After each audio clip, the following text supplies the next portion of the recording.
ఏ శుభకార్యానికైనా శుభారంభం. HMPV virus అంటే ఏంటి?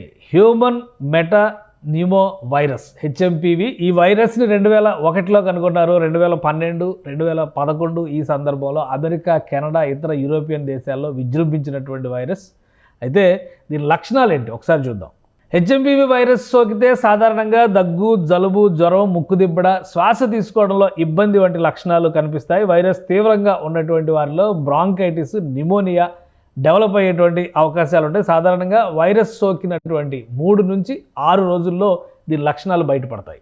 HMPV virus ఎలా సోకుతుందో ఒకసారి చూద్దాం. దగ్గు, తుమ్ముల నుంచి వచ్చే తుంపర్ల ద్వారా వైరస్ వ్యాపిస్తుంది. వైరస్ సోకిన వారికి షేక్ హ్యాండ్ ఇచ్చినా, తాకినా వైరస్ సోకవచ్చు. కోవిడ్-19 లక్షణాలకి ఎలా అయితే ప్రోటోకాల్ పాటించామో అలాంటి జాగ్రత్తలు తీసుకోవాల్సి ఉంటుంది. వైరస్తో కలుషితమైనటువంటి వస్తువులు తాకినా, చేతులతో ముక్కు, నోరు, అలానే కళ్ళను తాకినా ఈ వైరస్ వ్యాప్తి చెందడం అనేది సర్వసాధారణం. ముఖ్యంగా పిల్లలు, వృద్ధులు జాగ్రత్తగా ఉండాల్సినటువంటి పరిస్థితి. రోగ నిరోధక వ్యవస్థ బలహీనంగా ఉన్న వారిపైన హెచ్ఎంపీవీ విజృంభిస్తుంది. హెచ్ఎంపీవీని ఎలా నివారించాలి? నివారించడానికి ఒక మార్గం ముందు జాగ్రత్తలు తీసుకోవడం తప్పితే మరొక మార్గం లేదు. ఎందుకంటే ఈ వైరస్కి ఇంతవరకు వ్యాక్సిన్ కనుగొనబడలేదు కాబట్టి ప్రతి ఒక్కరు కూడా జాగ్రత్తలు తీసుకోవాలి. ఎలాంటి జాగ్రత్తలు తీసుకోవాలి? దగ్గేటప్పుడు, తుమ్మేటప్పుడు ముక్కు, నోరుకి టిష్యూ లేదా కర్చీఫ్ అడ్డు పెట్టుకోవాలి. తరచూ 20